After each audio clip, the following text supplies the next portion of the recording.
Travis Wayne Goodsell. As it turns out, after having filled out the forms for the notification and the motion for appeal, I then checked to see how and where it was to be submitted. Turns out it's to the Colorado 10th Circuit, where they require a PACER account for e-filings. Judge First was supposed to set that up for me, and she failed to do so, and so I am stuck.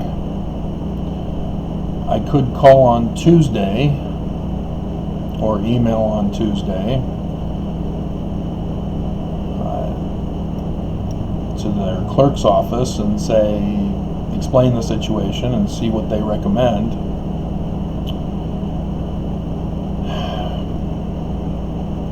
But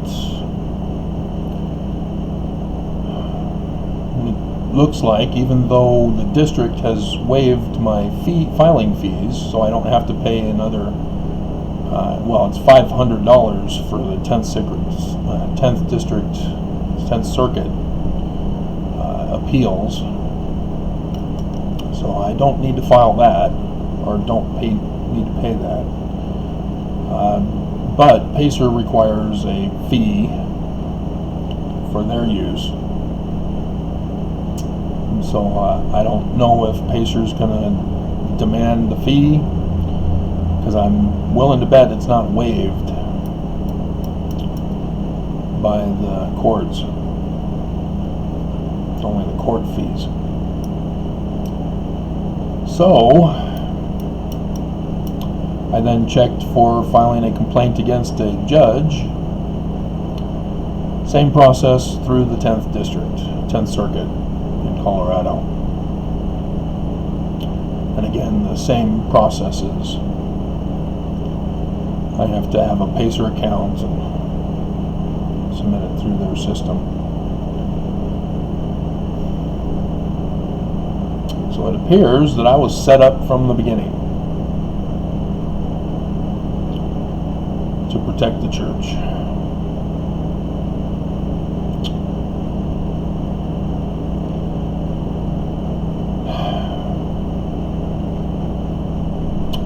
And I had written out a beautiful appeal.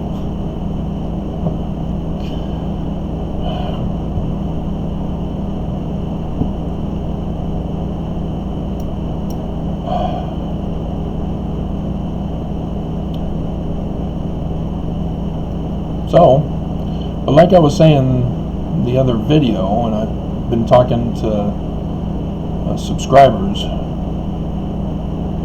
whatever is going to happen this week with the signs in the heavens, one's today, another one is on the 9th, and then another one for the 11th.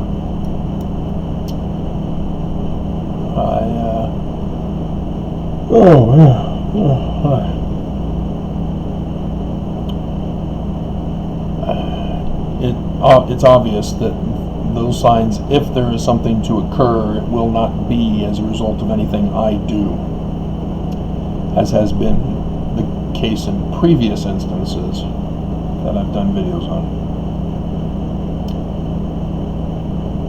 So,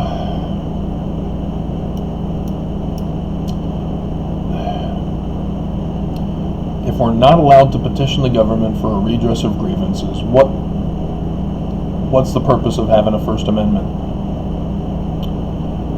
Our government has purposely destroyed our Constitution by not allowing me to petition without paying up.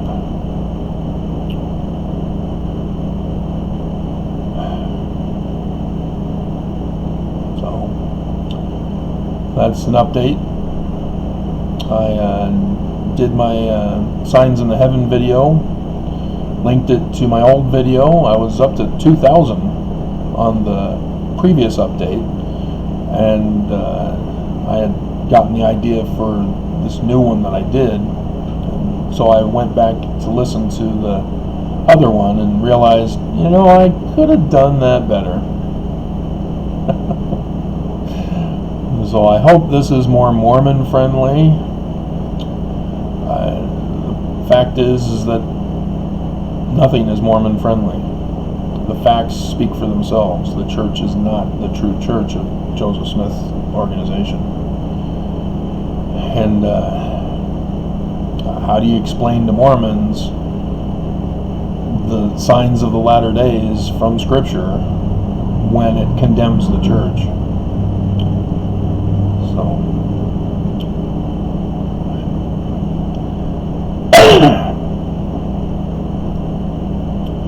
alrighty. So, needle pulling thread. So, like I said, this week does seem to indicate, as we are in the coronavirus phase of the Moses story, which was when Pharaoh lost his firstborn birthright blessing son to succeed him on the throne, and therefore consented to have Moses take over as Pharaoh, Melchizedek, the office of the first president of the Church of Jesus Christ of Latter-day Saints, whatever you want to call it. So whether that, because we don't live in a theocracy, we have government and religion separated. Both are collapsing. That's the prophecy. But they were using theocracy as the understanding, because that's what everybody understood back then. But as we can see, both are indeed collapsing, as they're both destroying America, each in their own special way. So, how is it going to be accomplished, if it is to be this week? The signs are out and about this week. For Nelson's birthday, there are stars falling from the heaven, with Mars being the source of stars falling from the heaven. It would appear that is, well, as I explained in the other video, Monson died during the Revelation chapter 12, verse 4, talking about the stars falling from the tail of the dragon, which is the quadranted meteor showers from Draco's tail. And he died. Nelson took over. If, in fact, we are in the coronavirus phase, it's not a simple matter of Nelson dying from old age. He's 96 this Wednesday. And then Oakes taking over, because that would be worse. Oakes is the one telling Nelson what to do. So, now we get the horse's mouth. And so that isn't in accordance with prophecy. Firstborn is supposed to die. And Nelson is not the firstborn. He is the Pharaoh who keeps saying no.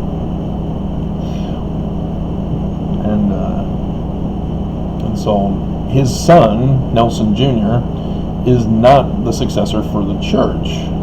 So if he were to then die, it still wouldn't fulfill prophecy, because the church would continue to exist through Oakes. Well, still Nelson, because Nelson's still alive. He would just mourn the death of his son.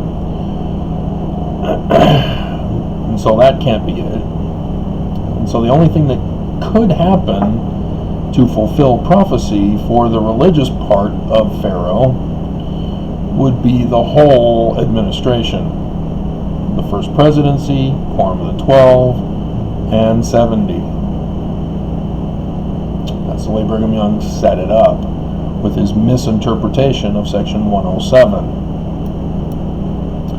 And I've gone over that, how he was supposed to follow that when Joseph died. He didn't. He followed it to make himself the president of the missionary committee, Quorum.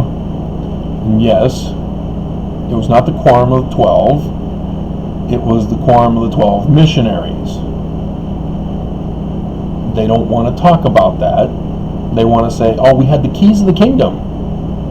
They don't want to talk about how it was the keys to preach the gospel of the kingdom. Not the keys of the kingdom, which is the office of Moses' keys, which Moses himself gave to Joseph Smith in the Kirtland Temple, according to Joseph Smith.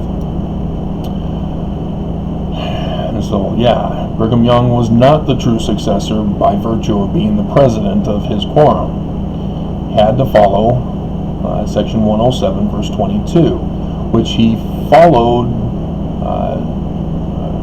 verse 20 and 21, or 21, in the sense that all quorums are to choose from among themselves, vote for their own presidency in each quorum.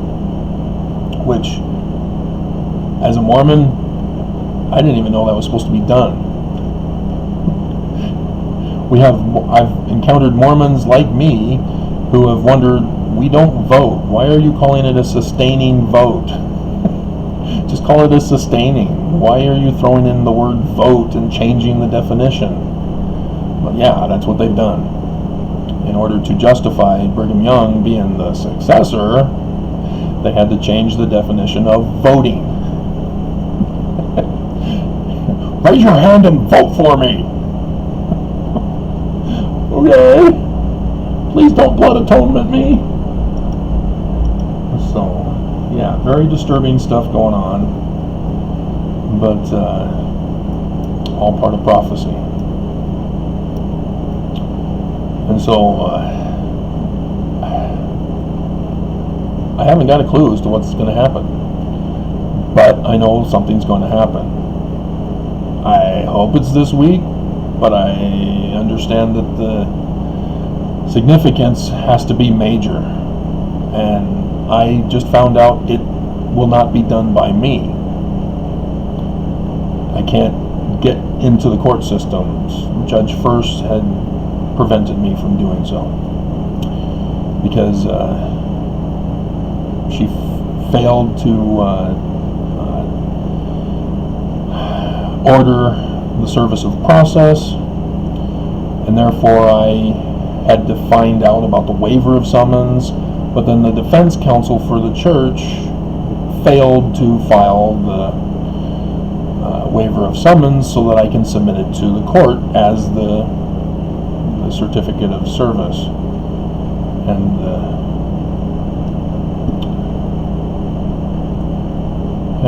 and so all I could do from there on out was file through email to the clerk's court.